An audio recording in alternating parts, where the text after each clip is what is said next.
Esther, I think they have dropped off. Let me just give them a call to find out what's the issue on their end.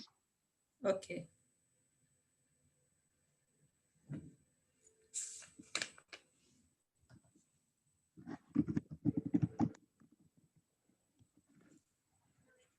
Hi, you're having some internet issues?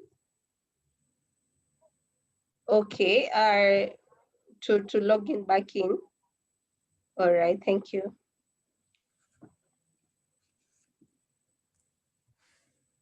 They're coming back. They're having internet issues, but they're logging back in. Let them log in, then we start. So do they have the same location? I thought they are from different locations. Are they together? I think the ones that are logged in today are in the same location. They just sit in different offices. All right. Yes.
Hi, Purity, we are back. Oh, you are back. Okay. I'm going to show my screen. We do this very fast. Let's see which logos we know among these ones. Share screen. Yes. Lydia, you're sitting together with Peace, right? Yes. Okay. And John, you're sitting alone?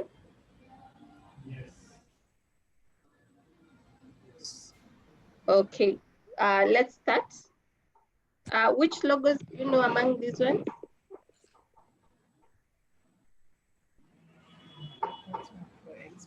We know Explore. Explore. Which the no, oh, the E one, right? This one. Yes. Yes. Which other one? LG. This is so obvious. Yeah.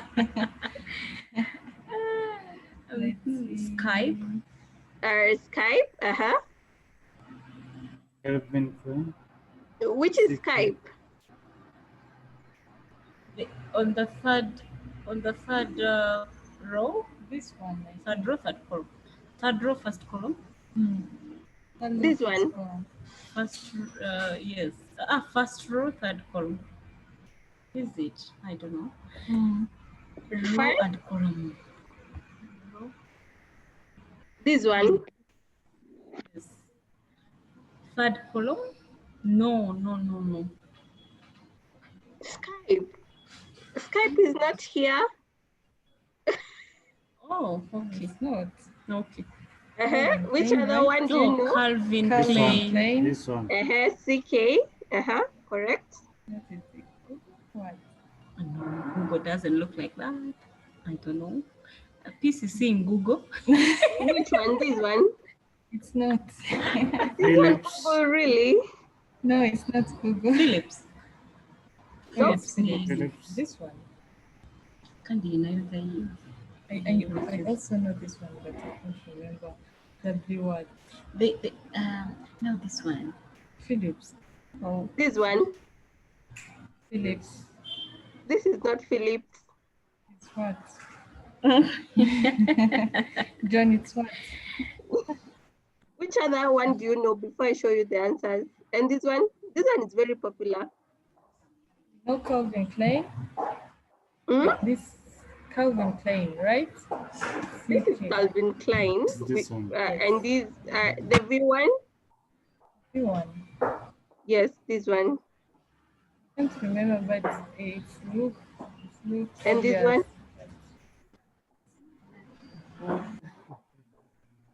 Hey, you're letting me down. Peps. Is it Peps? This Pepsi. Which is Pepsi? one. This one. That one, right? No, you see where? Oh, this one, eh? Yes. All right. And this one?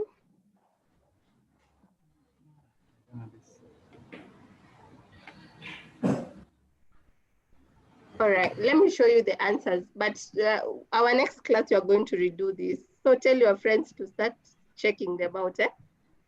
Okay, let me show you the answers. Are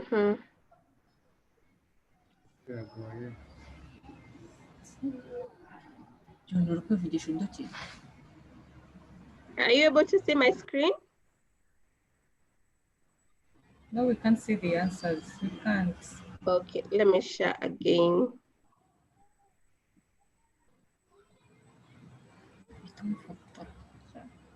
I think now you are able to see the answers, right? Yes. Okay, this is Visa. Visa is very popular. Olympic. Oh, yeah.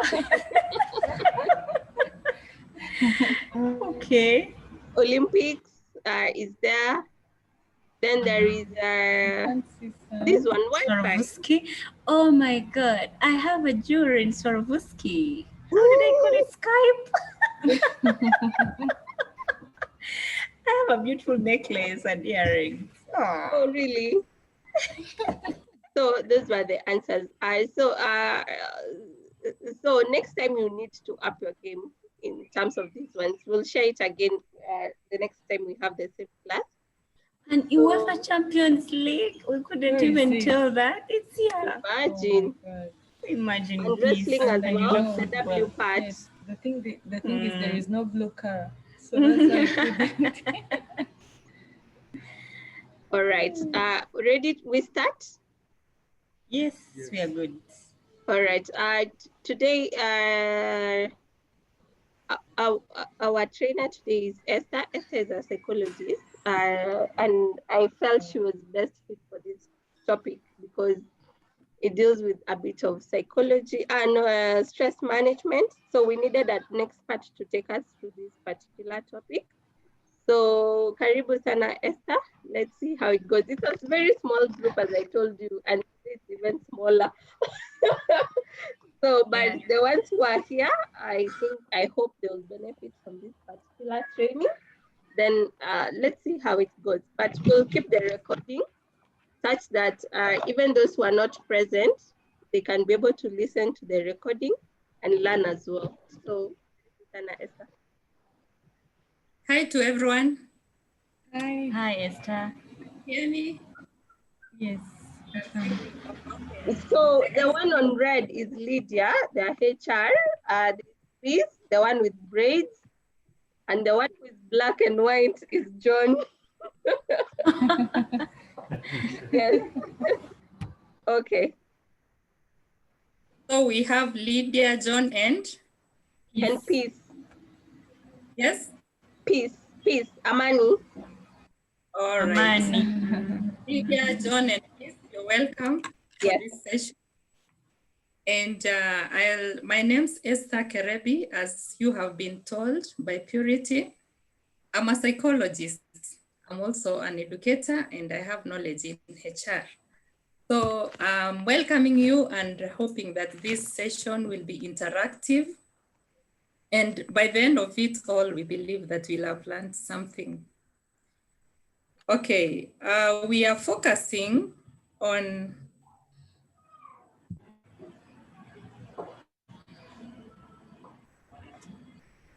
okay, we are going straight away to problem solving, decision making, and stress management.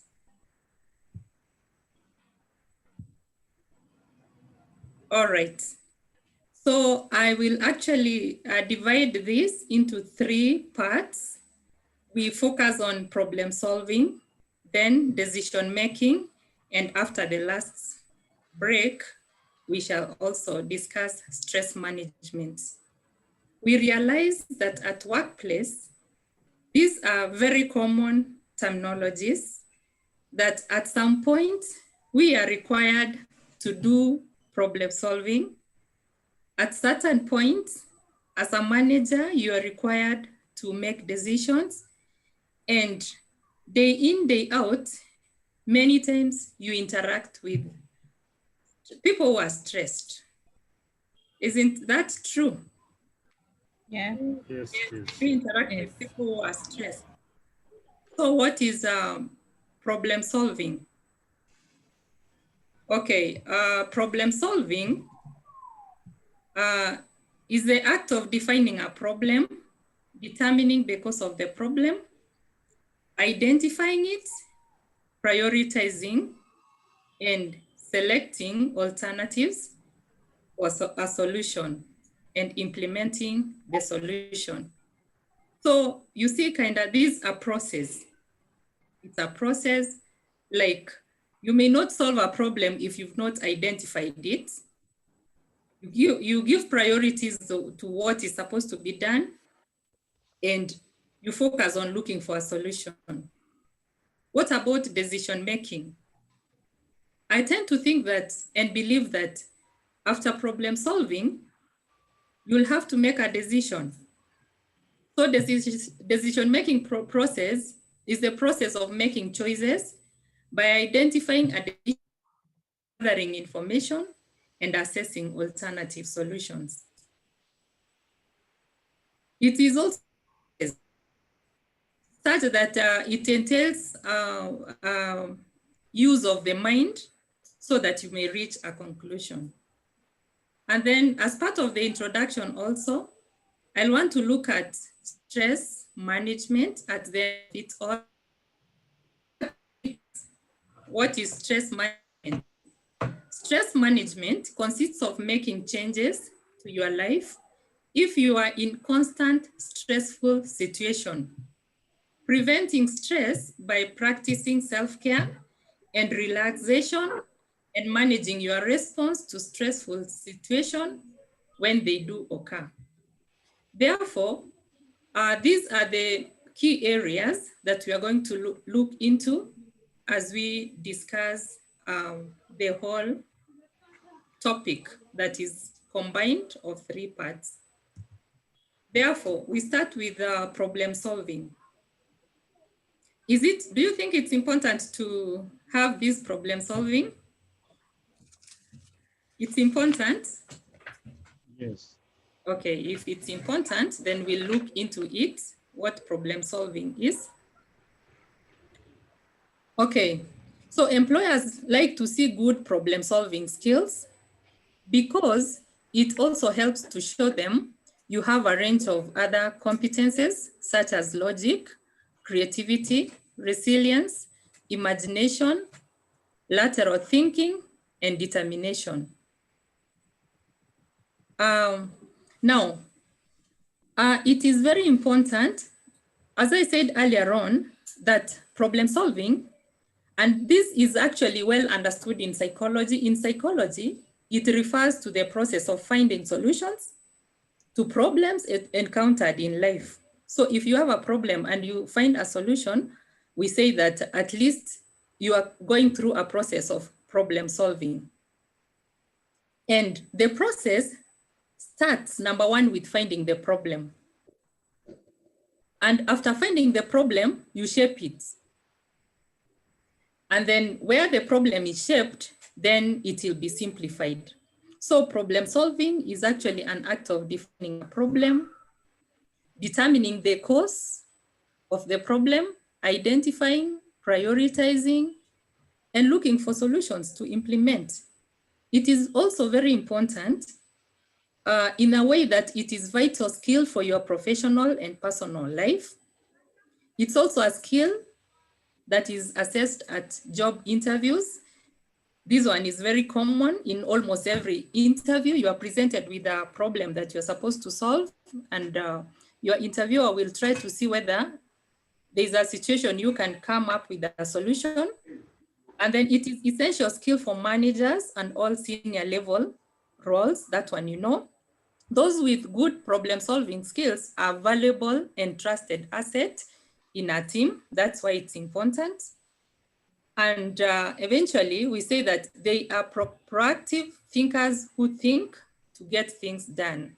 In problem solving, you have to be proactive, but not necessarily being reactive. There's a big difference between being proactive and reactive. Some people wait for problems.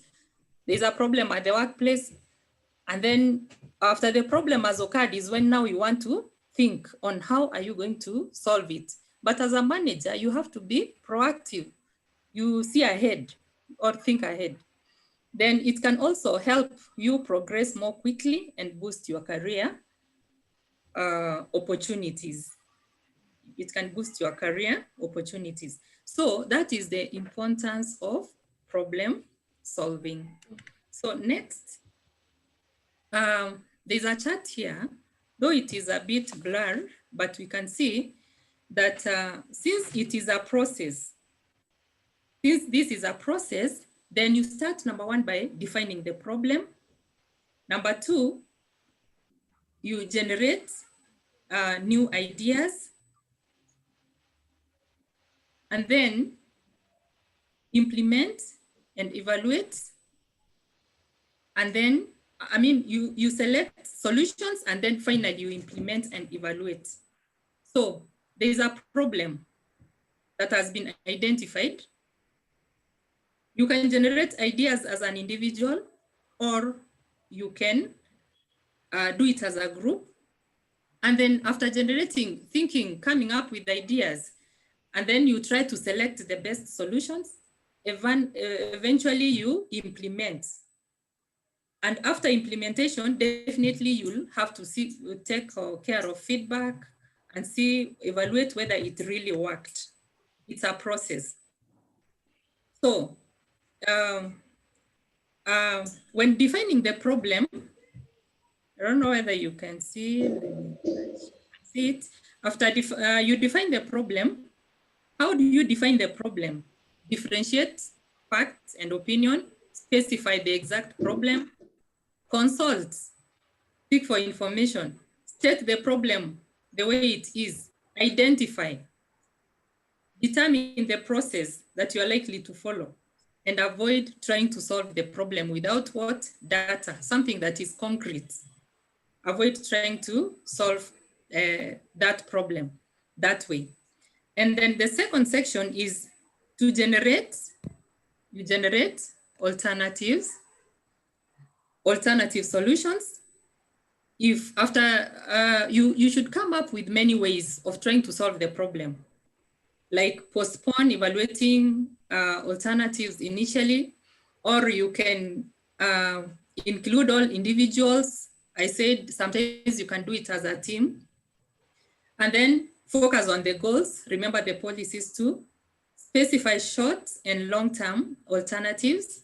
Brainstorm and seek alternatives. So those are the specific tasks that you look into, and they are the ones that are going to guide you whether you are headed to the right direction. Number 3 is to evaluate and select an alternative. You're going to, from the many possible solutions that you have, you're going to choose which is the best alternative. So evaluate the alternatives. Don't be biased. Evaluate. Being biased, I mean being subjective, like because of your own reasons, or as human beings, we always say that human beings are subjective. You can be biased, but try as much as possible not to be biased. Focus on the goals. See the possible outcome. For example, there is a problem that the employees are not satisfied with the job, especially remuneration. So after looking at the many alternatives that are possible, try to select the best alternative that you can go through it. Don't just say that I'm one of the employees. So because of your bias, you just say, then let me just grant them that which may cost the organization. No. So evaluate the possible outcomes. What will happen if I just made a decision that I'm going to increase the salaries to 100%? The organization may not be able to move forward because of financial constraints. So what percentage can we get? So in this way, you are trying to look at the alternatives. So evaluate them and the possible outcomes, and then select that which you see fits most. No salary increment. That is one of the alternatives. Another alternative, it can be increased by 20% and another one by 100%. So in this way, you are trying to weigh out the possible alternatives and come up with that which is practical. And then number 3, it is implement and follow up on the solution. After implementing, you don't just implement, you follow up, evaluate, look at the feedback, look at the outcome. Is there increase in productivity? In this way, we are trying to evaluate, plan and implement the pilots, gather feedback, seek acceptance or consensus by all those affected, and establish ongoing measures and monitoring. Now, next, I'm actually looking at problem-solving skills. For you to solve a problem, you should be skilled. You should be a bit skilled and very skilled. As you ask yourself, how, why, who, what, when. So how do you come up with a solution? You should have active listening skills as a manager. You should be creative. You should be creative. And then research. By researching, you learn a lot. Analysis, those are skills. Decision-making skills. What we are looking at next, communication. You should have the ability to communicate. Not only the ability to communicate, but you communicate well. And then dependability, that is being reliable. Don't be a leader who can't be relied on. Team builder, so you should have team building skills. In this way, you can be able to lead people. And emotional intelligence, let someone not tell you that they have a sick child and you cannot use your intelligence. You're only looking at the policy and tight rules of the organization, and you cannot use intelligence to make decisions. There's also risk management. It's a key factor to look into. So active listening, how do you listen actively? How do you carry out active listening? Now, active listening, in this way, it is going to use you using a skill whereby you listen so that you can get information. You understand.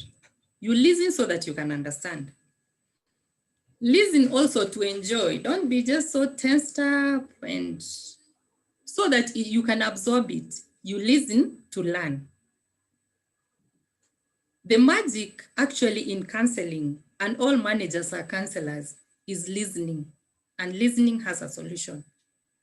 Then we also have being an active listener, you should be able to pay attention. You should also show that you are listening. You cannot just listen or stare at someone, no. You should give feedback at the end of it all, and actually even judgment. And judgment, in this way, you'll even respond appropriately. So by responding appropriately, then we will know that you have listened. Another one is creativity skill. So in creativity, it means that you can come up with new ideas. So problems are usually solved by either intuitively or systematically. Like you use your brain, you think, you make a decision, you can solve a problem. Complex problems, you can manage to solve them. By just being creative, you can come up with an idea. Research skills, especially like even in training, because managers are also trainers. You can't just train when you don't know exactly what the content is and the truth. So research so that you can compare. By researching, you can use ways like benchmarking. You just want to know how you can go about a certain problem that is in place. You should also have analysis skills. These are actually the first step of solving a problem is to analyze the situation. What is the situation? For example, there are people rioting, and then you just want to confront them. You just want to confront them, not analyzing the situation that it may be dangerous for you. So what are your analysis skills? Then we also have decision making. So in decision making, you use the skills that you have to come up with a final idea, that which is close to an answer to solve a problem. So this is very important. You should have a skill, like you can make a decision. You are not just 50. You cannot say that I'm just 50-50. No. These are skills that are required in problem solving. Emotional intelligence also is required. You have to feel people. You have to feel to them. You have feeling for their emotions.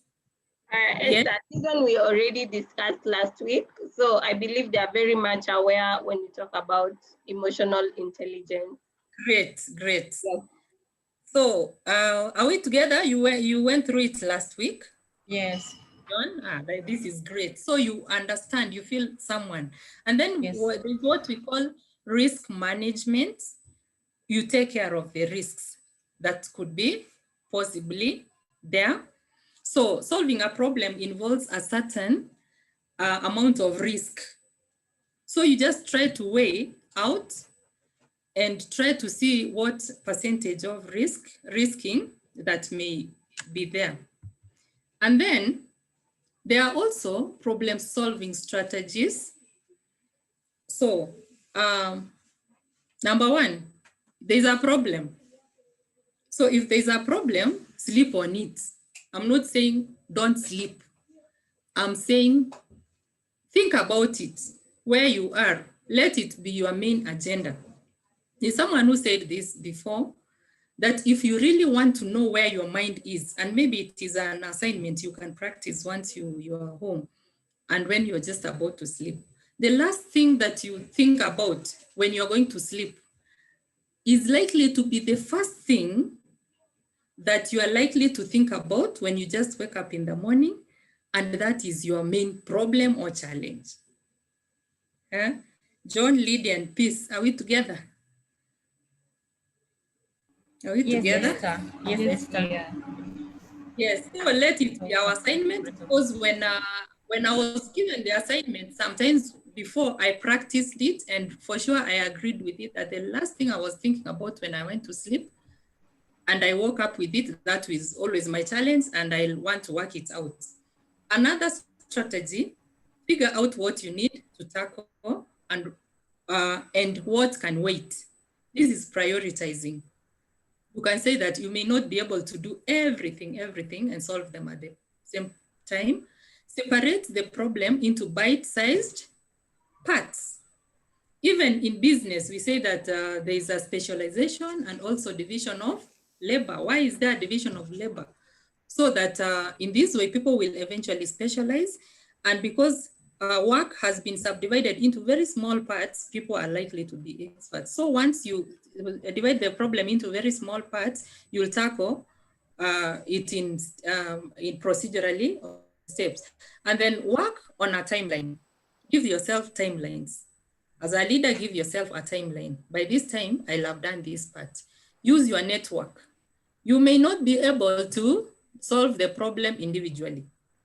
Use network, delegate. Use network, delegate, inquire, get support. Don't compare yourself with others as you're solving the problem. Make sure to take a break. Now this is personal. Managers do not suffer what we call eventually burnout. We shall tackle it under stress, because there is always 30 days you're given at the end of the year, but you don't want to leave workplace. So sometimes give yourself a break. Now, if you are tackling a problem and the solution is not oncoming and you are exhausted, it is just some time, a break, or some time off so that you can think and come out better. If you find a solution that works, keep it. It's a strategy. It will help you next time. Learn every mistake. You are not, as a human being, human beings are prone to mistakes. So always, whenever there's a problem, learn through mistakes. And then eventually, there's this thing that we call celebrating accomplishments. If there was a problem, there was war. You have sent your people, your soldiers out to war. You have won the war. Don't you think that you will be more motivated when you celebrate, come together, say it went like this, and then this is going to work for us even next time, and accept that you have done what? You have done it. Actually, that you have done it. Celebrate it, that you did it. Yes? Celebration, very, like, I can say, like, wengine wanasema patia mwili pole. So celebrate your accomplishment. The next. You guys hear Kiswahili really? I don't hear Kiswahili. Kiswahili, then I can just translate it by saying that. On the back, right? Yes. Sorry. Go back. I said number 10, I'm saying celebrate your accomplishment. I'm going to translate the Kiswahili. I'm saying that at least say, that is direct translation. Say sorry to your body. When you are celebrating, maybe you eat well, you take a massage because you solved the problem. So the body accepts that next time I sort out this problem, then I will be rewarded. Yes. Are we together? So I'm actually almost coming to an end of this part. This is our part A, problem solving. That was our part A before we can move to decision making. So parting short, I'll say this. There is an interesting read that I had. It's an interesting read. There's a novel that is called In Love with a Ghost. The author is called Joyce Ngujobi, who has written many other books. And there's this excerpts that I got from the book. We can have one of us read it. Can you hear me? Someone, a volunteer who can read? Yes. Can you read? Okay. The quote goes, man, he stated, was created by struggle through struggle, in struggle to struggle, in struggle for struggle. And that struggle is continuous. Man is conceived in the womb through struggle, bore in the womb for 9 months in struggle, born through struggle, in struggle to struggle, in the midst of struggles for struggle. And that is why when a child is born, he cries as it's no option to struggle and struggle. What makes the world is the totality of struggles. So man cannot but struggle. Wow. It's an interesting one. It's actually poetic, but it's a novel that has been written. The author wrote this book. He has written many other books, but it was kind of a research of why people, about humanity, the struggle for humanity, does it have an end? You think the struggle for humanity has an end? No. We struggle because of problem. So we are always trying to solve problems. We are always trying to solve problems. Once we come up with answers, then say that our problems are solved. Yes? Yeah. So we are almost getting into a break, but because before we can get into a break, I'm going to give an assignment. Are you ready for the assignment? Yes. Lydia, is John in the same office with you guys? Yes, it is. Yes. All right, so you can sit together and do the assignment. Okay. Yes, okay. All right. You can share, Esther. This is our assignment.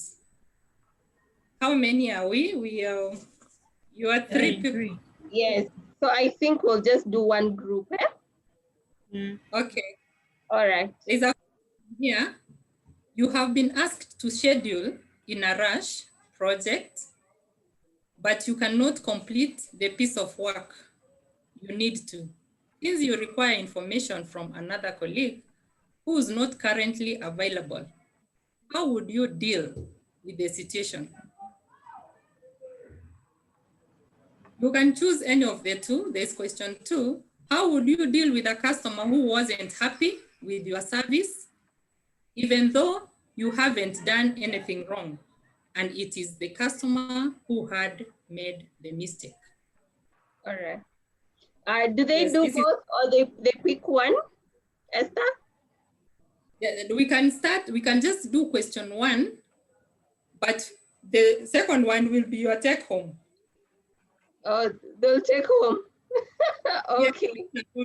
Until next session. We're actually happy that these questions apply to our tasks we have. All right. Then do both of them. Let's give them a bit of time. Let's give you 10 minutes, but you do both of them. Is that okay? So, Yeah. All right. Yuri, over to you. So I will take a 10 minutes break. Break, yes. So by around 4:56. Yes, 4:56. We come back with the answers. All right, all right. All right. Kigali team, talk to each other. This one will leave it open so that you just see it. Yes. Okay. All right, thank you. All right.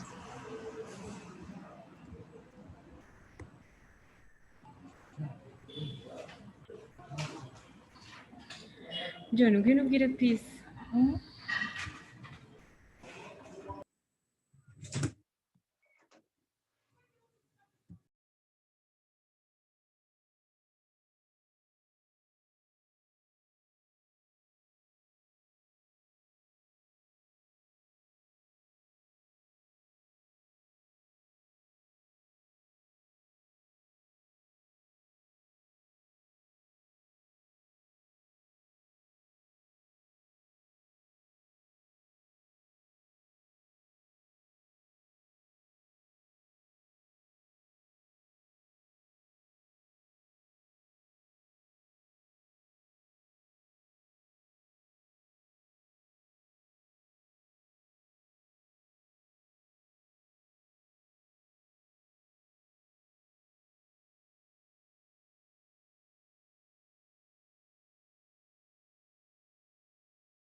Hi, Lydia and John.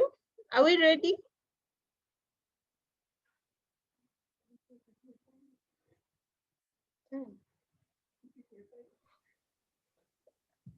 Lydia? Purity. Are we done with the questions? No, we are almost done. If you could How allow many us more like minutes? 3 more minutes, we'll 2 be more done. minutes. Yes. Okay. Okay, okay.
We are done, right?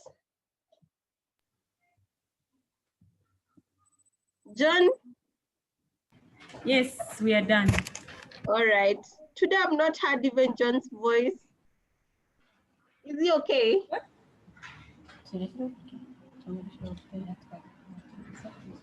John, you have a cold. Hello? Hi, how are you? Hi. Good. I can't hear you and you are always vocal in this team. What's happening? Oh, I know. Sure, I'm vocal always, but my voice is always low. But I think you are now hearing me. You can All now hear me right, better. all right. Let's get your feedback. How would you deal with the situation in question 1? What's the question 1? Well, you first identified the problem, although it's almost identified, saying that it's a project, but you cannot answer all requirements of the project without having somebody's input. Yes. But however, you need to outline what are the requirements, what are the parts that I myself can answer in this project, what my part. You outline what you can do before you get to that person's input. After outlining that, then you get to identify what are the inputs required from the other person who is not available. Then after identifying all the requirements, then you do what you're supposed to do, and then communicate to that person. After communicating to that person, there's a different way you can communicate. Am I speaking very fast? No, you're okay. No, we can Okay. get Now, after speaking to that person, you can either speak, this time it's now easy. You can use social media, different social media. You can use an email. You can use a phone call. Then you communicate that person is not available. Then that person you discuss. He can allow you to come at the office. He can allow you to support online, depending on what you have identified as the requirement from the person. Then after that, you can be able to do the project, because this time we have people going on leave, we have people working out in the projects, but we deliver no matter what. We have to deliver on time. You know, the project always have timelines. So that's what we have agreed, that the first thing is to identify what are the requirements, what are my inputs, what is the other person's input, and then communicate. All right. Very, very interesting. Okay. I think in brief, that's what we for discussed. Okay, Sorry, is that ask? a group's view? Yes. Okay, okay. Now, this is very interesting. It is a very good response, very well thought of, very well discussed. And in this way, you will come up with a solution. But now my concern is, what if this person is totally not available, even via phone or any other means of communication? It is just something that we can think about. What if that is what is happening? And then another concern, what if before you can even decide on anything, the first thing you do is to call the person, the colleague, and if the colleague is available, then it will be a bit easier to sort out the problem. Thank you, group, and thank you, John, for that response. Let me try to see whoever said the question, how they responded, how they expected us to respond. So,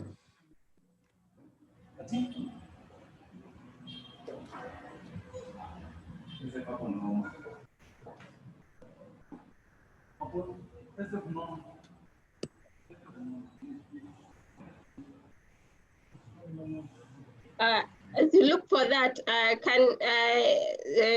Peace, do you want to take us through question 2? What you've discussed for question 2? Yeah, I can. okay, yeah, I can respond to question 2. Yes. Question 2.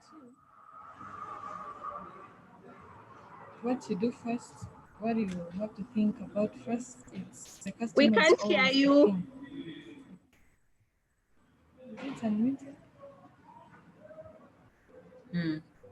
Okay, can you hear me now? Yes, talk much louder, a bit louder. Purity, can you hear us? Yes, I can hear you. Okay, I was talking about that for the question 2. First, what you have to know, always the customer is a king. You know, so whatever you decide on telling him, you first to understand that he's a king. He always matters. So the second thing you can do, you just listen to the matter, to the problem that he has, to the issues that he's telling you, you actively listen to him. Okay. So, and the end, and you figure out what you need to tackle and what you can wait. That's what can wait. And then, and the last thing you can do is to calm him. You can calm the client. All right. Promise the improvement. Yes. Okay. Maybe Lydia can add on if she has something. Oh, Lydia has something to add? Yes, I was about to add on that there are some clients that really cannot, because already the mistake is his. He has made the mistake, but he's trying to blackmail you or even intimidate you. And at times you can try to calm them or convince them and promise heaven on earth, but they don't understand and all that. Okay. So usually you try to protect yourself, however much you're calming them down, just protect your business.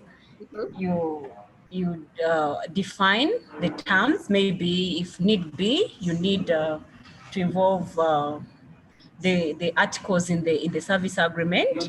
Yes. So to make them as the baseline for the service or the mistake is claiming that you did. Okay. So in the process, you're protecting your business. You don't have to just want to be one-sided and you're just protecting his views. At least you also have to stand your grounds and at least promise, but at least on basis of the service agreement. All I right. think that addition. Yes. Okay. A very good question. That's very good. Esther, back to you. Thank you, Purity. Thank you, everyone. You guys are very sharp. You almost outdid the person who set the challenge. Yes. So you are right. So let's look at this. Lydia, is anyone else joining us? Not yet. Okay. You can see answer to question 1. Maybe Lydia, you can read it. Okay, the answer is the best option here would be to reassess the situation. Are there any other elements of the project that you can continue with until your colleague returns? If this is not an option, you should explore every avenue to try and contact them or someone in their team who could help. Wow, that's good. Now, the response to question 2, maybe John, you can read for us. No matter how upset, abrupt, angry the customer is, it is up to the employee to make sure they are treated with respect. The best way to do this is to be attentive and show genuine concern for their problem. It is the role of an employee to turn a negative situation into positive. If your efforts still fail, notify your supervisor as a final option. Yes. Good. Okay.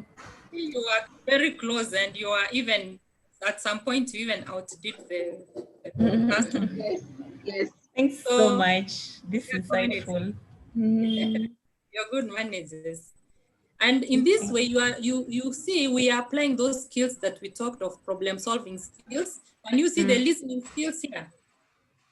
Listening skills, we have analysis, be able to analyze emotionally be able to use your emotional abilities. Skills are very applicable. So you're all welcome back to our next session, whereby we are going actually to tackle the second part. The second part, that is decision making. If you have been having a problem, what are you headed, or what is your agenda? Your agenda is to get a solution, isn't it? So you have to eventually come up with a solution. So that's what we are looking at, decision making. Definition. Decision making is the process of making choices by identifying a decision, gathering information, and assessing alternative solutions. Assessing alternative solutions. That is how we can define decision making. And I also continue to add this. In addition to this, I can also say that decision making can be regarded as a problem-solving activity, yielding a solution deemed to be optional, at least a solution that is satisfactory. It is therefore a process which can be more or less rational or irrational and can be based on explicit or tacit, explicit solutions or beliefs or knowledge. When I say explicit, I mean a solution that is stated clearly in detail, leaving no room for confusion or questions. But when I say tacit, I mean well understood. Or sometimes you are explaining something that is very well understood, even without you saying it, it is so clear. So a decision that is made can be tacit or explicit. And in psychology, we say that decision-making is a cognitive process. Cognitive, meaning that you use your mind. You are going to engage your mind to make a decision. And once you engage your mind, you are going to come up with several alternatives. So once you come up with several alternatives, you choose the best alternative, the one that suits most. That will be your final choice. Let it be your final choice. So next, let's look at the types of decision making. These types are too many. Very many authors have listed very many types. We are going to only concentrate on a few, but as you go on with workplace activities, you realize that even the way they have been listed, sometimes they overlap. Yeah. So you can have a decision making, a type of decision making that is programmed. So classification number one is programmed and non-programmed. So what is this programmed decision making? I start with that one. The programmed decisions are of routine. The ones that you... Are you tired? Yes. Hello, are we together? Yes, I'm seeing Lydia yawning. Yes. It's understood. You can see the time of the day. For them, it's only 4 p.m. Oh, the lunch Come alone. on, Lydia. She ate the lunch alone. I'm hungry. But I can push on for the next 1 hour. All right. It's okay. We are going to try to engage you more so that you don't doze. Yes. Okay, we have programmed Mm-hmm. and non-programmed. So the programmed one is one that has specific procedure. It is actually one that we say that it's routine, like it has a solution. So once you are making a decision, it can be routine decision that whenever this happens, this is always what the solution is. But on the other hand, you may have one that we call non-programmed decision, whereby this one is not routine.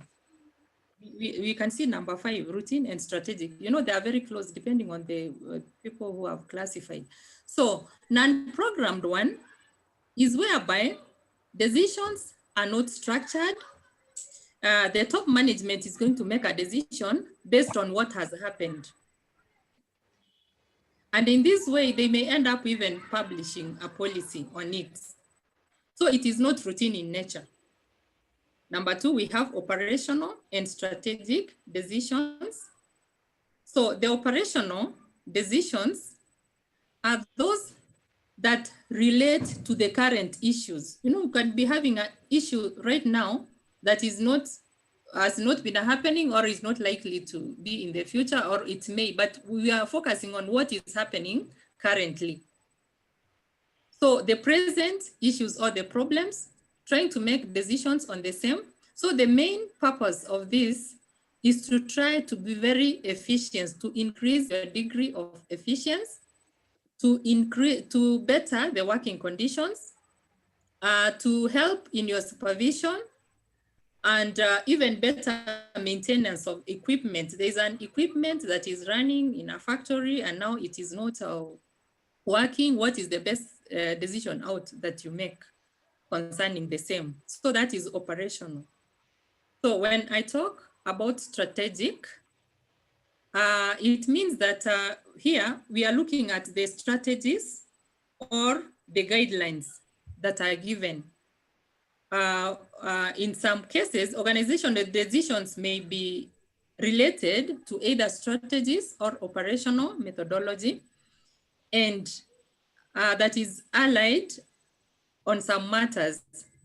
So actually the strategic decisions are the basic decisions. They are also called basic decisions. They are generally based on the plans that relate to policy. So they are not, it is not something that is of an, I can say an incident. It's not something that has a situation somewhere that has happened, but it is there in the policy. So the decisions are even easier to implement because already they have been in place. We also have organizational and personal decisions. So there are those decisions that are made by the organization and even the management now or even before. And as a manager, at some point, you are required to make a personal decision. So organizational decisions are actually those of that we call official. They're from the office. So the decisions are delegated. You just implement them. But the personal decisions are those that are taken depending on the situation. So sometimes the managers take some decisions purely on personal nature, such that if you were to give this challenge to two managers, they may come up with very different solutions. So it's allowed also personal decisions, as long as we said that you should not be very biased, avoid bias. Then we also have individual and group decisions. That one you can understand. You say it is an individual group decision I made, or sometimes you incorporate the group, it happens, so that you can come up with a decision as a team. For routine and strategic, we go back, they're highly related to the programmed and the programmed decisions and strategic decisions. So depending on the authors, some call them routine, others say they're programmed. Others call strategic, yeah, strategic is the strategic one, depending on your focus. Then we also have structural. Structural are the same as programmed. Then we also have policy and operating decisions. The policy, those that are based on the policy, the workplace policies, you know them. We have whether it's medical policy, whether it is remuneration, whatever kind of policy, welfare, we have welfare policies. So decisions are made depending on the same. We sometimes make major decisions. Like if an organization comes up with retrenchment, you know, that's a major decision. So a major decision relates to, can relate to like a major decision that you have made, something that you have come up, like a major decision like buying land or building. That's a major decision. It's going to cost a lot. It's going to make a lot of implications. And there are some minor decisions like now, major decision, buying land. Minor decision, an example, buying a pencil, okay? You know, sometimes some manager don't even delegate. They can't delegate that a major decision can be made by a manager, and a minor decision like buying a pencil can even be made by someone else. Then we also have policy and operating decisions. So the policy ones, those are we stick to policy. And the operating ones, it is actually depending on the operations of the day. The operating decisions depend on day in, day out routine. Then in my next slide, I'll also show very many others that it's a take-home assignment that you'll try to see what is economic and non-economic decisions, departmental decisions, problem solving, opportunity decisions, crisis and intuitive, research decision, operative decision, day-to-day activities, certainty decisions, and referred decisions. So the economic decisions, those that are going to imply on financial matters. Operative, I've said that it depends on the operation of day-to-day activities depending on the circumstances. We have departmental decisions also. You know, workplace has the departments, and we always base on the minutes of a workplace, the minutes of the meeting, so that decisions were made, and then the top management can look at the, you know, this one relates to group decisions. And then we have intuitive and research ones. Like you have to really make a decision after what? You research. Yes. Or an intuitive one is whereby it involves a lot of thinking, or something that is like there's a crisis. There's a crisis. So you have to really engage your mind and even bring others on board so that you can really come up with like a surprise or a stress, or someone has lost life or very much injured. You have to really think of a solution out. Then we have problem solving ones. You see, we can never ever explain or discuss decision making without many times mentioning problem solving. And earlier on, you realized we could not discuss much of problem solving without keeping on mentioning decision making. Do you agree? Yes. Yes, that's interesting. Yes. So next, let's look at the steps of decision making process. Number 1, identify the decision. Number 2, gather relevant information. 3, what are the alternatives? 4, weigh the evidence. 5, choose among the alternatives. 6, take action. And 7, review your decision. Is this clear? Yes.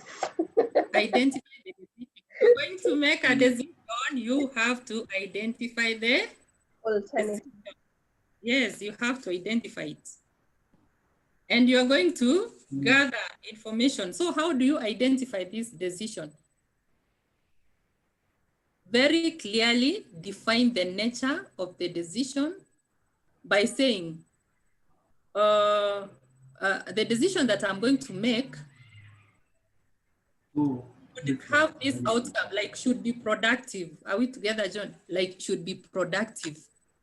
Identify the decision. Gather relevant information. Now, you don't just make a decision without knowing what is underlying the issue. Identify the alternatives. That one I talked about it earlier on. There are so many ways of killing what? Is it a rat or an elephant? A rat. A rat, or both, isn't it? You can shoot it. You can do what? Hit it. Stone it. So, yeah, there are so many ways of killing a rat or an elephant. So in this way, you try to look at the alternatives, and from the alternatives, try to weigh the evidence, try to evaluate if this is what step 1, if this is what is going to be our decision, how are we going to do what? How is it likely to solve the problem or come out eventually? Then you are going to sacrifice and choose among the alternatives. In business, we say that the opportunity cost is equal to is equal to the alternative forgone. Yes. There's this business statement that when you choose something, you choose that I'm going to work this way, or I'm going to do this commodity, I'm going to purchase this commodity. So it means that you have sacrificed the one. So once you choose this decision that you are going to take action with, then it means that you have sacrificed the other alternative. So it is actually a sacrifice. So that is why you should choose the very best alternative. Take action, and after action, definitely what are we going to do? Review your decision. We are going to review. How do you review? By feedback.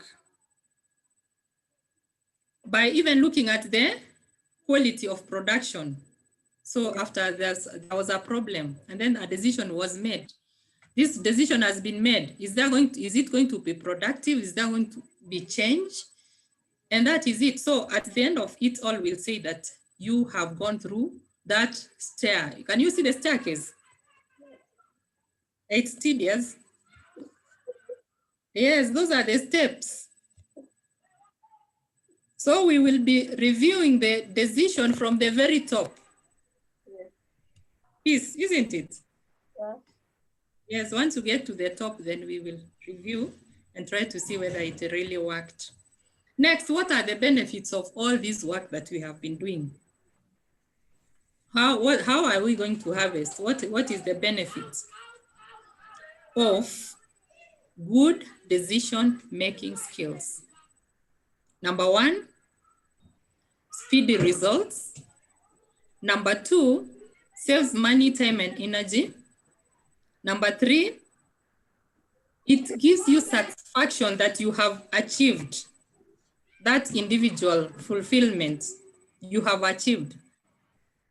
And then it makes you outstanding. You are even likely to get a promotion if you always make very good decisions.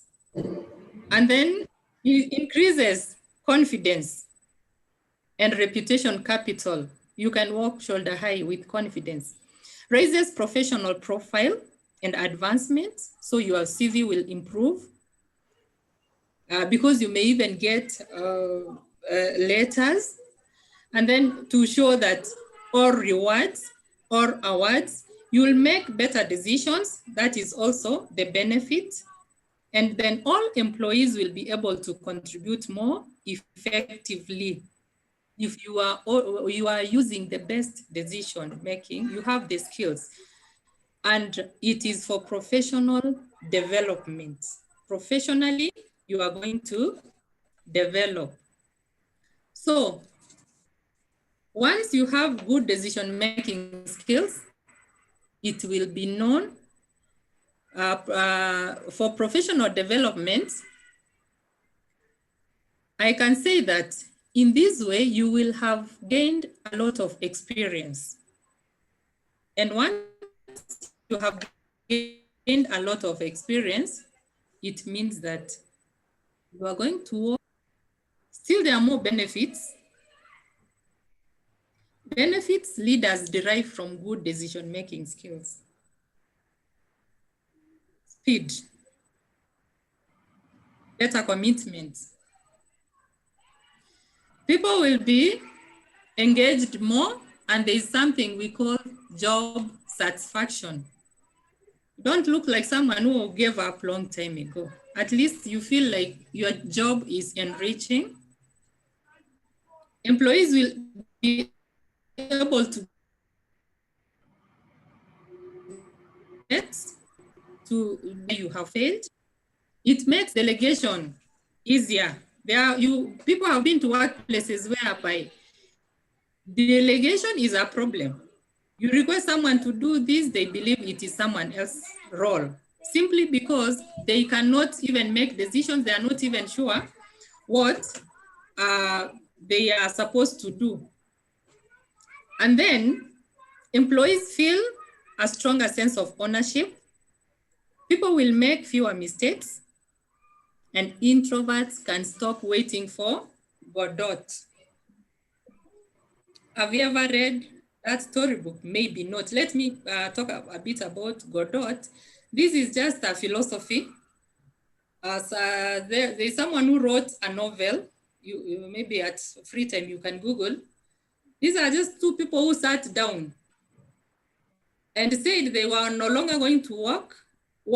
They were not going to work. They were not going to eat. They were not going to do anything. And every time people passed by, they could ask them, what are you doing here? They believed there was a God who could one time come and save them. So they kept on saying that they will be waiting for Godot.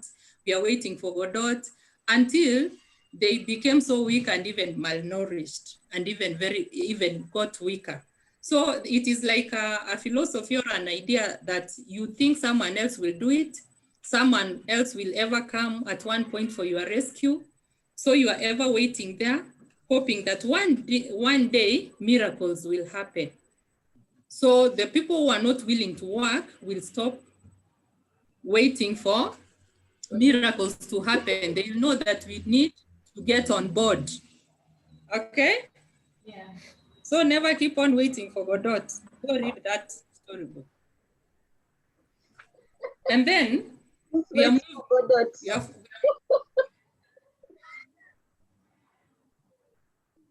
Continue, Esther. Yeah, you people said that you are not, now that you don't understand Kiswahili. There's also that novel that has been written in Kiswahili. It is also similar. It's called Amezidi. It is just two people who sat down under a tree and waited for the for rescue. They were waiting for rescue from elsewhere. But it is just something, literature that is written to ridicule partly how maybe some African countries behaved, that they sat and waited for maybe like funding from European communities and what have you. So never, we say that we will never be sitting to wait for Godot. Okay. Next, what can prevent effective decision making? What do you think would be the barriers? Number one, you have no clue, you don't have the information. How to lead, you don't know. How the tasks are run in a certain office, you don't have the information. Why don't you have the information? Because you, in the first place, you are not even searching for the information. So at the end of the day, you make decisions that we call crazy. Have you ever made a crazy decision? You don't hope to make one soon. Because of ignorance, isn't it? Yes. You don't have to make a wrong decision because of ignorance. That's why we said that a leader must have research skills. If you don't know, research. Number two, too much information is a problem. This information could be conflicting. Now, unless we have the skills to analyze, we may get the wrong information and we make the wrong decisions simply because of what you call social media sometimes, isn't it? Yes.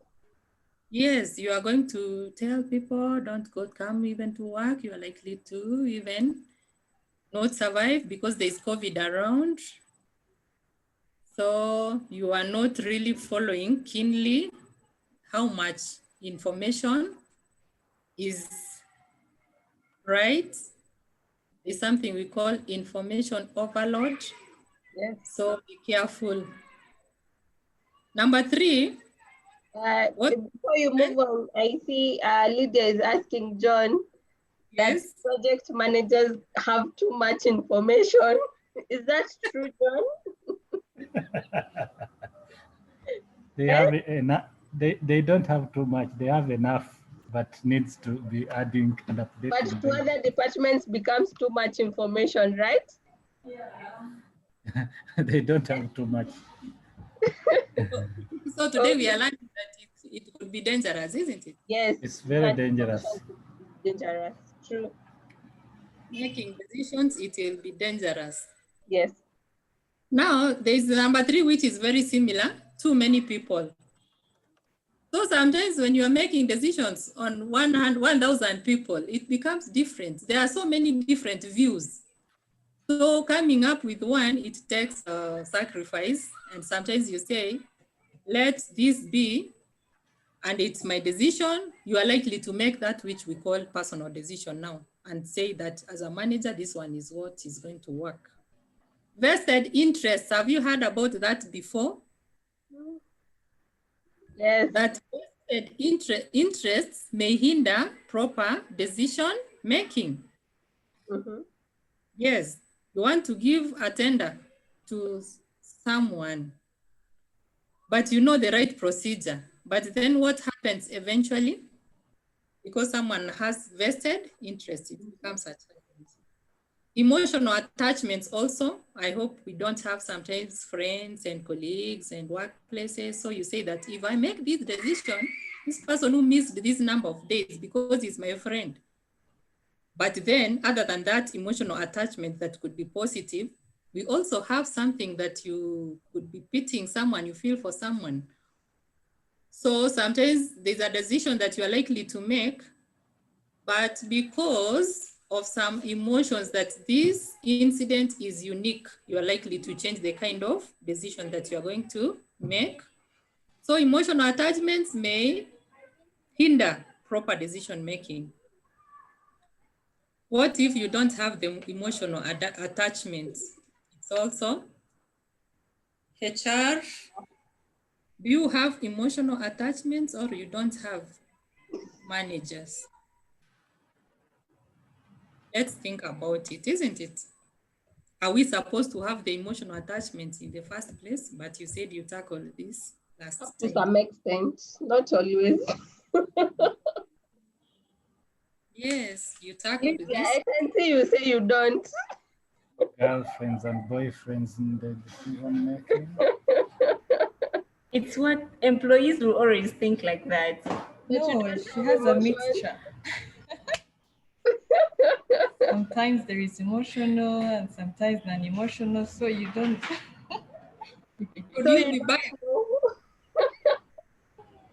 You don't know where she is in which Yeah, day. exactly. They should use their emotional intelligence to Oh, find you out the unknown. Now, okay. I can say that I'm actually coming towards the end of the second part. But then I want to see from what we have been discussing, we have said that there is no way you are going to mention problem solving without mentioning decision making. So problem solving versus decision making. What are the characteristics of problem solving? They are merely divisions from performance standards, must be precise. So you identify them precisely. Problems are caused by change from distinctive feature. There's no way you are going to be a manager if we don't have this title that we always work with. Change is coming. It's always what brings about problems. Something can always be used to distinguish between what has and hasn't been affected by a cause. It is a characteristic of problem solving, and causes of problems can be deduced from relevant changes found. So maybe the problem is due to change. We shall see. And another character, now the characteristics, I'm trying to compare the two of decision making is, first of all, is that in decision making, you have to establish the objectives. They must be classified.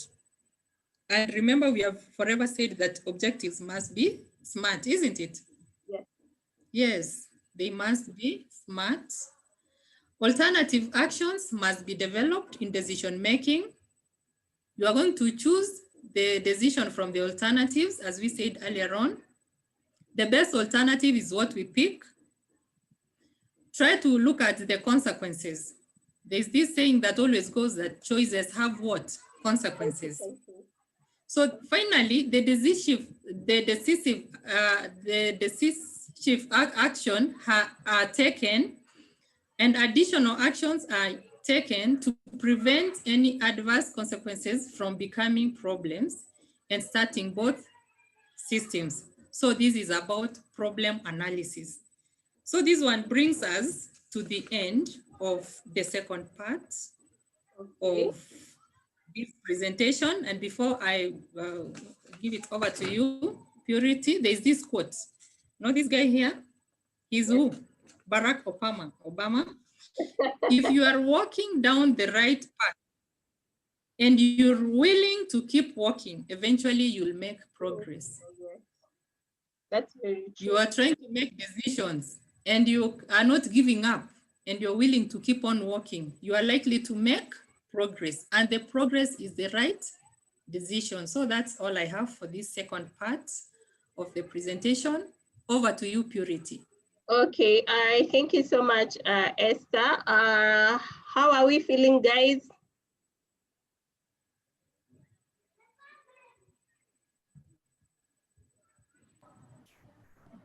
Peace. How are we feeling, John? So interesting. It is interesting. I believe we live better decision makers, right? Yes. And also in terms of problem solving. So we have a quick quiz I see we only have 20 minutes, so I hope we are able to do this in 10 minutes. Esther, the last session, how much time do you think we can allocate it? We wanted it to run for 30 minutes, but because of Time. the session became a bit interesting and time, we can give it 20 only. 20 more minutes? Yes, between 15 and 20 minutes. Okay.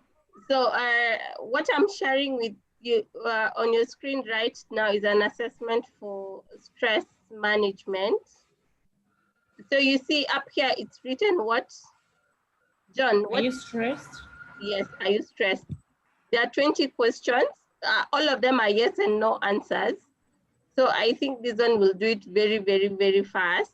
So you put number 1, is it yes, no, yes, no, yes, no, as you continue. There are 20 of them. So we start now. Is that okay? Yep. Yes. All It's right, okay.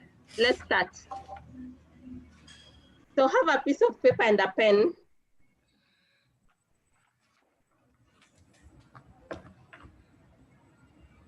One, do you frequently neglect your diet? John, are you able to see it? Yes, yes. All right. Yes. Once you get to question 4, let me know so that I can scroll down for you. Yes, we will.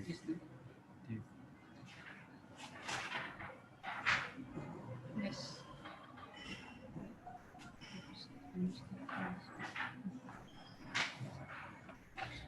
Yes, we can continue. Wait a bit. Yeah.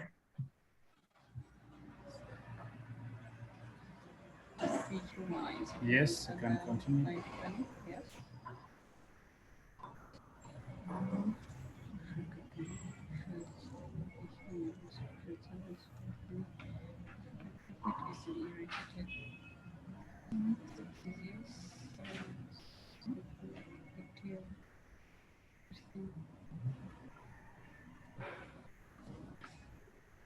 We are done?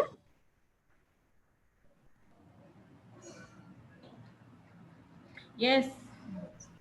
John? Yes. You cannot be done. Nine.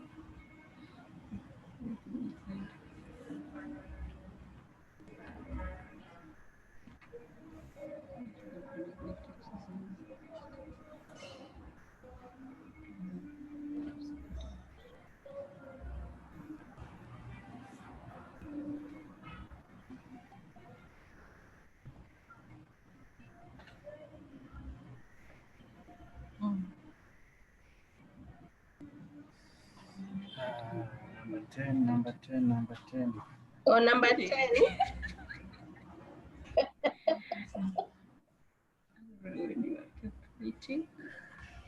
Are you done with number 10? Yes.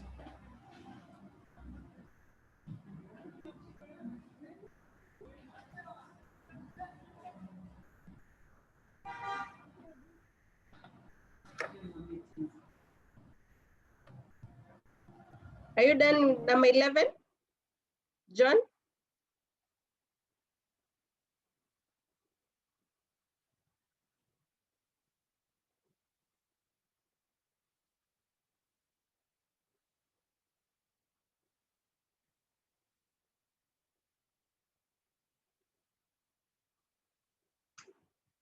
Lydia, which number are you? 17. 16. John, which number are you? Yes?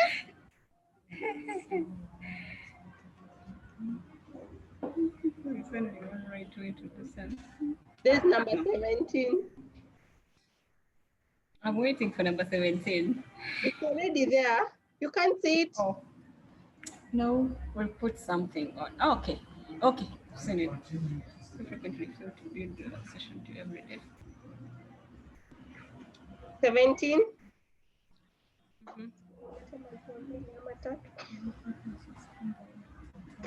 17, 18. Mentally felt relaxation every day. Shabbos, I'm not 18.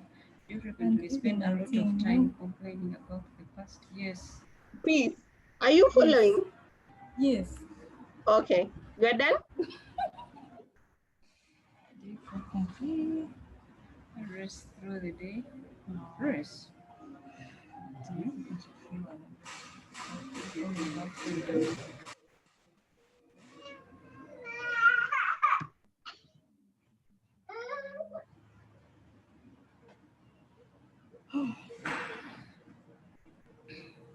We are done. We are done. And then, John, are you done? John wants to see 17. 17. Yes. No, she's just teasing. All of us are good. John, Yes. Yes. which word did you not see? I've seen every number.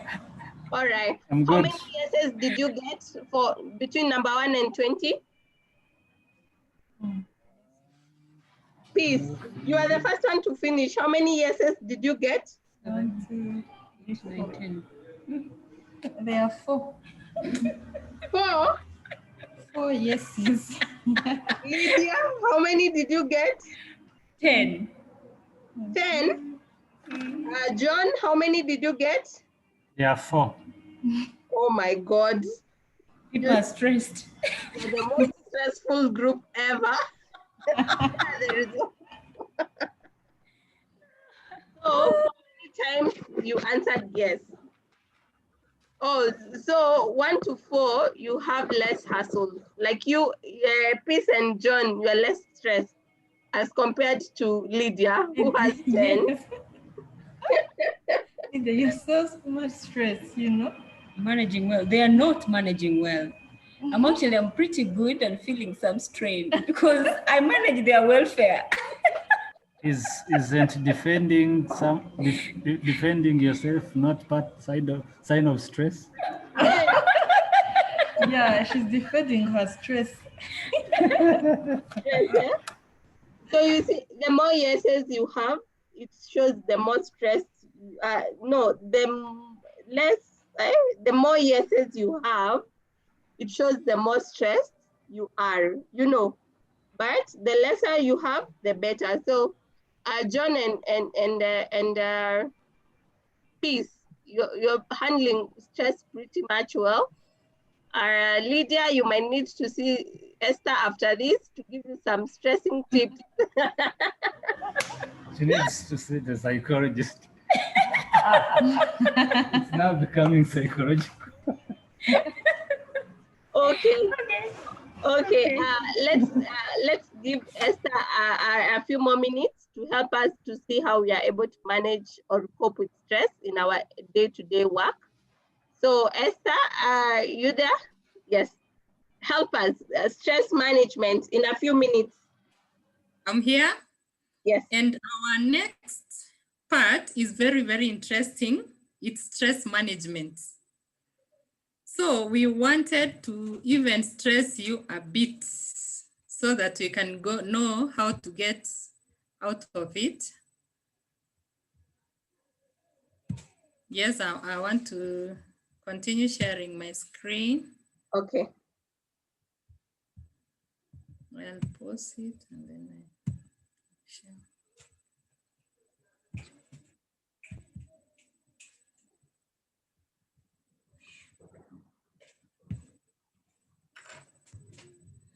Okay, stress management. That's our next part. Yes. Before we can even learn what stress is, at least we have checked, using our assessment, we have checked our levels of stress. We know where we are now. I also want you to think about this situation. Assume it's you. So you are sitting, listen to me carefully, and I want you to imagine so that we get to a level that we want to be. You're sitting in traffic, late for an important meeting, watching the minutes tick away. Your hypothalamus, a tiny control tower in your brain, decides to send out the order. send in the stress hormones. These stress hormones are the same ones that trigger your body's fight or flight. Your heart races, you start breathing quickly, and then your muscle is ready for action. You feel like even jumping out of the car, and you can't even figure out what is going to happen next. It's jam, you cannot move. And then you feel like you want to, there's something racing in you. You want to take a flight, and that is where we are now. Are we together? Yeah. Are we feeling a bit stressed? Very. Okay. So now that we are stressed, we cannot get to the office for an important meeting and you are the leader. Let's define stress. What is stress? It is a feeling of emotional or physical tension. It can come from any event or thought that makes you feel frustrated, angry, or nervous. It's a body's reaction to challenge. I don't think you're sharing your screen. I don't think you're on that page. Okay.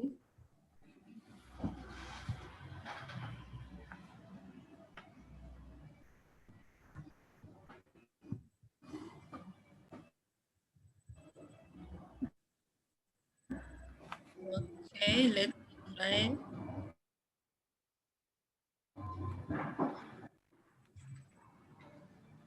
Can you see my screen? Yes, you can see your screen. I just think you need to go to the next slide. Okay, are we at stress management? No, we are at the quote by Barack. Can't see it on my side.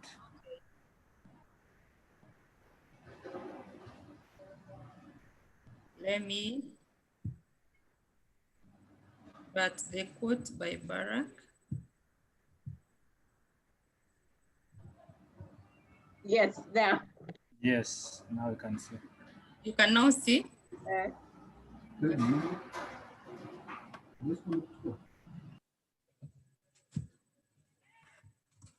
Yes, we are together now.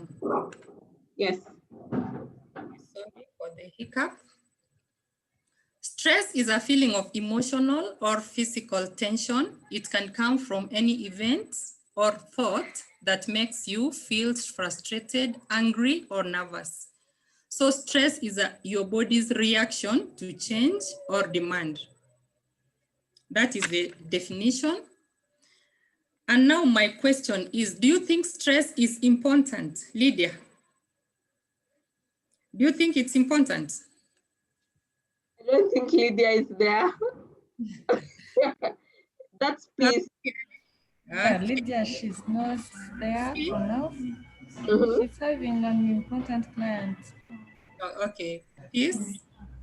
Yes, I think it's important. Yeah. Stress is important. What matters is the level of stress, okay? Yeah. Yes. Have you seen It's important. Wow. It's I didn't important, know. we agree. Important. There's a lot of noise coming from your end. Sorry, I'm back. I had to attend quickly to someone. It's okay, Lydia. I'm asking you, is stress important? Important? No. I don't No. think I like stress. I don't like being stressed. Okay, let me give you this scenario. Okay. Imagine to do something. Imagine of a case whereby you are seeing a lion in front of you. What if you are not stressed? What are you likely to do? You may not run away, isn't it? Yes. She can just sit and wait for the lion to eat. Yes, because you are not. I pray to God. Climbing a tree. Yes, so stress is very important. What matters is the level of stress. So historically, stress was meant actually to be a friend. So it acted as a mechanism to warn danger. And even now, from history and even now, if you have a student who's not stressed up, they may not even read a book to be prepared to do exam. They may not even go for even mentorship program. or go for coaching or further learning because you're not stressed up. So stress is very important. It depends on the level, because we said stress is response to what?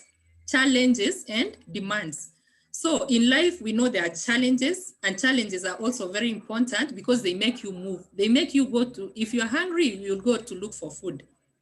So as long as the stresses are not those that are overwhelming, then stress is very important. So we agree now.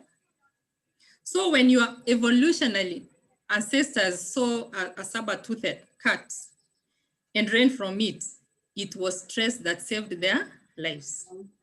Stress is important. It depends on the level. You know, it's on a continuum. Sometimes back you learn about, sometimes later you learn about personality types. There are people who are very, very satisfied with their life. Personality type B, we call them B. They are satisfied, they don't struggle, they are okay, they can sleep hungry, it's okay. There's also personality type A, who will always wake up and want to do things, they overwork until they have pressure. That is what we call blood pressure. So you are supposed to be somewhere in between. You have a bit of stress and you can accommodate it and you can overcome it. So this is scientific. I don't want us to understand it so much. It's for psychologists, unless you want to do psychology, but it's good for your understanding. There's a person who's called Hans Selye. This Hans Selye came up with an understanding of stress. We call it gas. So there's a way we adapt to stress. There's a way, once you are stressed up, you adapt to stress. So number one, once there is stress, you are likely to adapt. If a situation is stressful, you are likely to adapt to the demand or the change. And this is what Hans, H-A-N-S, Selye, S-E-L-Y-E, says that this is a three-stage process whereby we have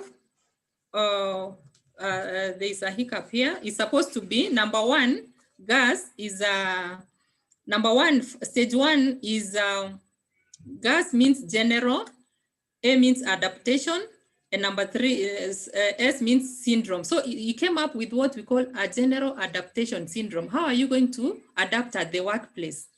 There is the alarm stage that you just discover that the sales are going down. That's an alarm. The sales are going down. So as the sales are going down, what are you going to do? Or I can see a lion. So what am I going to do? The body naturally prepares for fight or flight. Two things, fight or flight. That is at alarm stage. You can see yellow part. You're going to prepare to either run away or you stay on and do what? Fight, whatever that can save you. If an organization is coming down, you can't see the production, then you are going to start problem solving, decision making. So that's an alarm stage. Number two is resistance. And there's a way the body reacts to it at alarm stage. The body releases even a stress hormone to alert you that you are stressed, there's a problem. Number two, you try to resist it. The same way when someone passes on, there's an alarm. Hey, I've lost my relative. And then number two, you go to resist, like you want to absorb the shock. It's a shock, but the body, there's a way it starts to repair itself. Yes, I accept this person has passed on, or yes, I can see the lion. Now what do I do? Let me fight. Let me use my gun, or let me use my spear, or let me climb what? A tree. You are trying to resist. And there's a way the body also behaves. And number three, you want to get out of the situation. Let me try to see this company. How are we going to go about it? Let me call people so that we sit in a meeting and even decide what to do next. And number three, exhaustion. If you leave this stress to overwhelm you, you are likely to enter into the third stage that we call exhaustion, and we don't want anyone to get there. People are depressed. People are depressed because of personal reasons, because of divorce, because of death, because of lack of finances, because of losing jobs.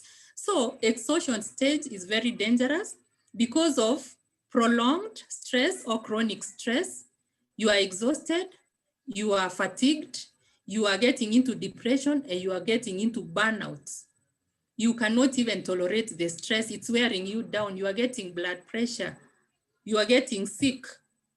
You are getting stroke, a disease. You are getting depression. That is why we said that let's stop at decision making. Problem, there's a problem, make a decision so that you don't get into depression. So that's a very dangerous stage. Number 3, the one that we call exhaustion stage. Very, very dangerous. So if you're exhausted, you are depressed. As a manager, you notice someone and is under you. This person is depressed. What do they require? They require counseling. They need to go for mental health.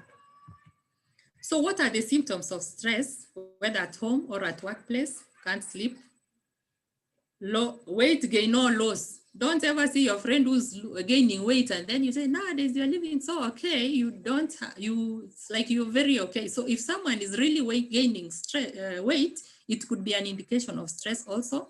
Pain all over head, stomach, irritability, they have feelings. Yes, you talk to them this and they tell you, no, that is not my part. It's not my responsibility. Irritable, they grind their teeth. Sometimes they have panic attacks that you are fearing for nothing. You say, I'm not okay. That's where some parents, our parents and grandparents sometimes tell us that they imagine something wrong is going to happen, something bad. Headaches, heartburn.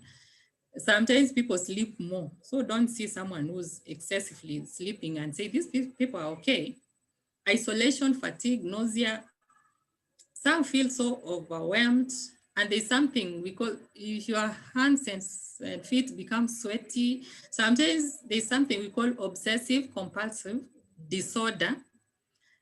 Some of us people are just obsessed with maybe cleanliness or time management. If someone is not in office by exactly 7:59, you're on their neck. Obsessive compulsive disorder, like you want things beyond perfection. Did you know that could be a form of stress? Managers, we need to learn, we need to know. And you know, your body reacts to stress in a very funny way.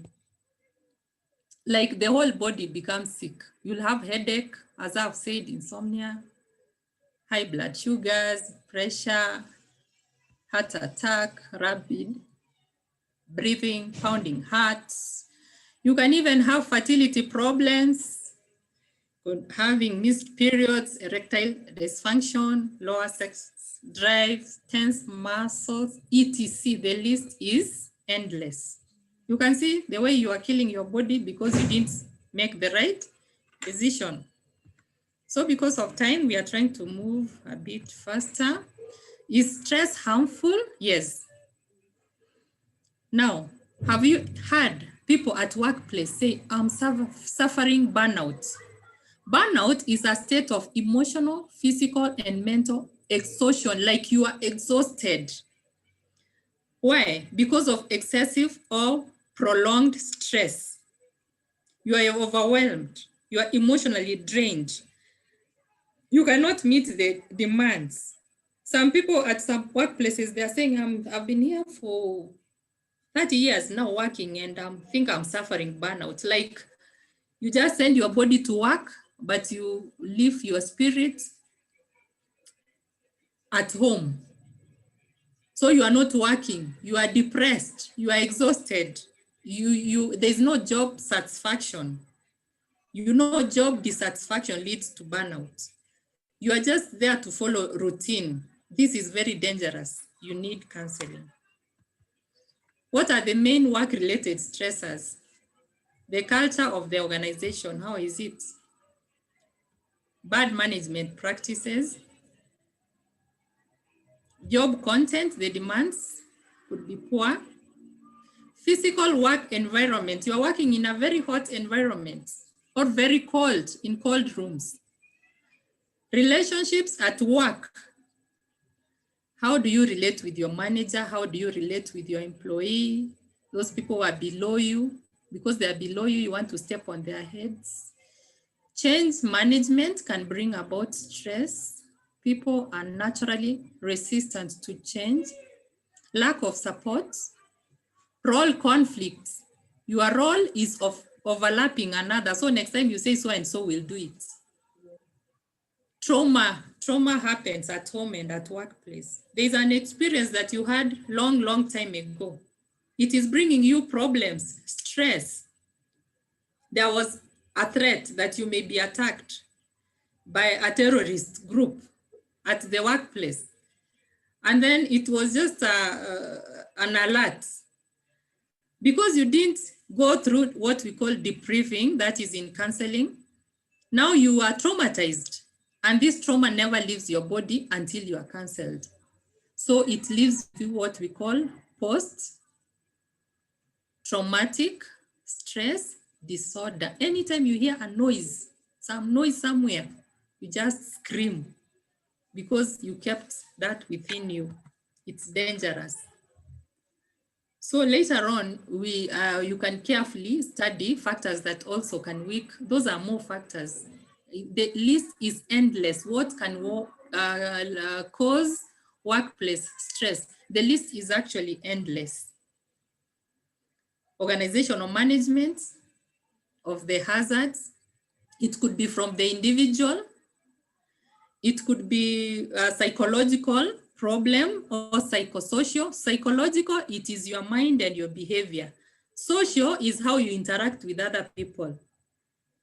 So those are the stresses, could be from others, from within you. You have chosen to use drugs over you, drug overuse. So you are going to get into stress. And then what are the causes?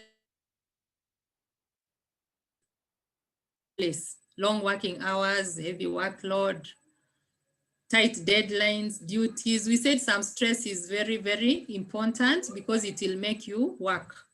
But overstressing someone, boring work can also stress. Over supervision, like someone is always eyeing you. Lack of proper resources, discrimination, harassment, etc. Now, those cause stress. What are the symptoms? How will you look like when you are stressed? Physically, you have headaches. What have you? I have listed over 50 ways or pains, fatigue, etc. Cognitive is mentally. You cannot even make decisions. You forget. You cannot even remember.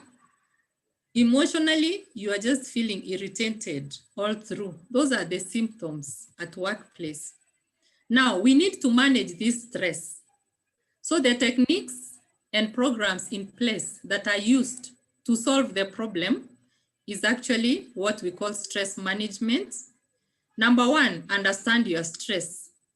That's how you prepare to manage the stress. Number two, identify the stress. Number three, what are the signals? You are having too much headaches, you are looking depressed.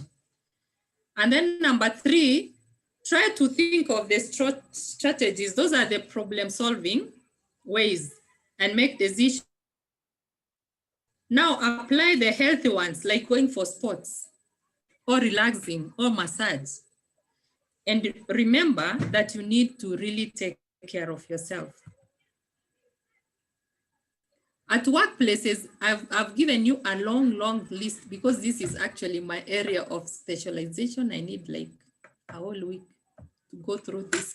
So set realistic deadlines, lunch break. Remember, there's always lunch break.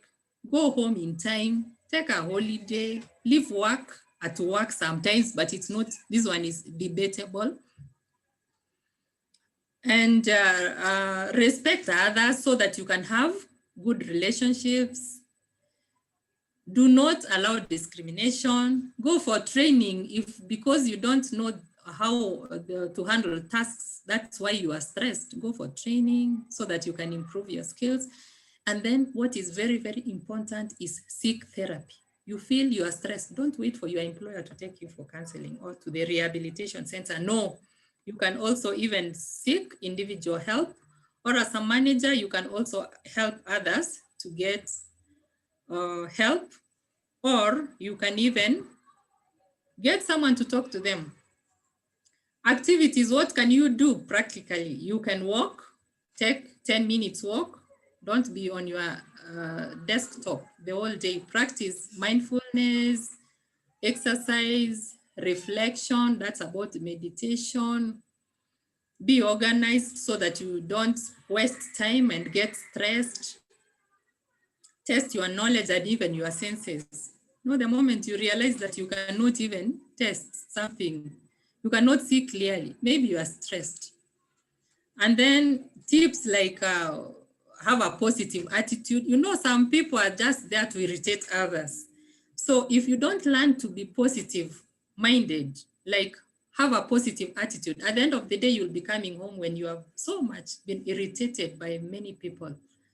So be assertive. Assertive is when you can say no and yes at the right time. Not that every other time someone assigns you duty because you don't have a vocabulary called no or wait in your life. You just say yes, yes. At the end of the day, you are stressed. Go for exercises, balanced meals. Know your hobbies. Some of us don't know our hobbies. You don't even know what you can do to make yourself happy, whether it's a holiday, whether it's singing, whether it's seeing a friend. So let's take care of ourselves. How do we prevent? At work, we can prevent stress at workplace by how do you help your employees promote leave, rest, and breaks? You remember in this program, we have been giving you breaks. So we didn't want you to be very, very stressed. Meditate. That is very true. And you can go through all this, boost your morale through some social interactions, and then delegate, okay? And then let others also participate in decision making. Let them not be telling you, hey, that was your decision, so you even didn't know how to handle it. Let incorporate them, and communication will always save you. You will be saved. What are the benefits? You know, you will. The benefit is that you will not be stressed. In general terms, I'm saying that you'll avoid the stress. That is the benefit. You stop being stressed. There is a much benefit to the organization and to the employee. And then the benefits, the list is endless.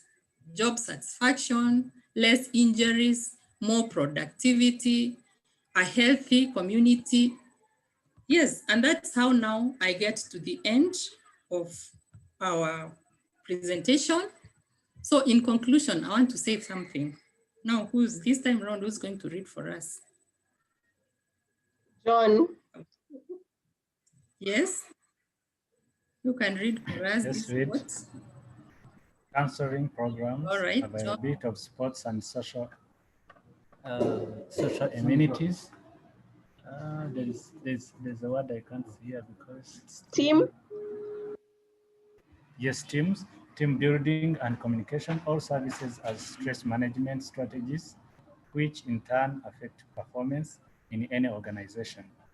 Counseling serves as a solution to both personal and workplace challenges that an employee may be facing. Sports and social facilities enable people to lead a healthy life free from ailments.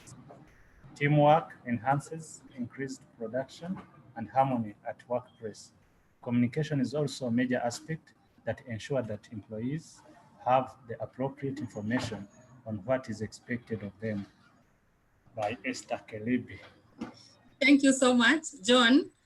So this scholar at some point did a research on effects of stress management strategies on employee performance, and that was the conclusion. So if you find this research in the library, that was the conclusion. That's true. Stress management strategies can help employees perform better. And thank you so much, John, Lydia, peace and purity Yes. for the time with you. This is Esther Kerebi, who has been with you. Over to you, Lydia. Over to you, Purity, sorry. All right. Thank you so much, Esther, and the team from Kigali, Lydia, Peace, and John. I hope you live here better. And now I'm going to give you a challenge of training your own team, because you see almost half of them were not here. And this training, I really was hoping all of us could be there, such that when we tackle decisions, we come from the same front. When we have problems, we come from the same front as well. When we have stresses at the workplace or even at home. So both of the three of you are going to be our ambassadors for this particular topic. And I want to get feedback. Lydia, Yes. I want to get feedback, like the team learned this topic that they have missed. But thank you so much, Esther, for your time. I hope the team has been impacted with knowledge. I have. This topic, I listen to it almost every other month, but every time I listen to it, I have a new concept that clicks within me. So I think that is it. Does anyone have any question on this topic so far? I don't. I'm good. John? Okay, thank you. All right. It feels a little bit of stress. He's feeling a bit of stress. But now we know the stress management strategies. As long as I've known the strategies, now I'm okay. Yes. So we are going to send you this presentation. So take a bit of time to go through it, because I know we have really rushed the last part. Just read it at your own convenience. See what strategies Esther was trying to talk about. Others that she was not able to touch on, but they are readable. What I know, they are very readable and understandable at your own level. So just take your time to do that. I know we have another session on Wednesday. 3 to 5 p.m. Kigali time. Encourage your members to join, because it's a very critical and a very vital topic. I think that's when we'll be discussing role of leaders, managers. No. We'll be talking about performance management. Performance appraisals and management, yes. And I believe all of us in your management team are able, they lead a team, right? They do. Like they're in charge of a team. So I think that's a very critical topic. Just encourage them to come, even if they're away from the office, they can log in through their phones, so they can listen from wherever they are. I've not seen Oscar in the last 2 sessions. I hope he's okay. He's just so engaged. He's so engaged, but I also encourage him to be able to join. So see you on Wednesday. I'm going to send you the assessment for today and the notes as well. For emotional intelligence, now I have the notes. I'll also share with them on your email. Then make sure you fill the assessment before Wednesday. Tomorrow is a holiday in Kenya, so I'm taking time off to relax, to stress out. Nice holidays. Thank you. All right, bye-bye. Talk on Bye-bye. Wednesday. Thank you. Asante Thank sana. you, Esther. Thank you. Bye. Bye-bye. Bye.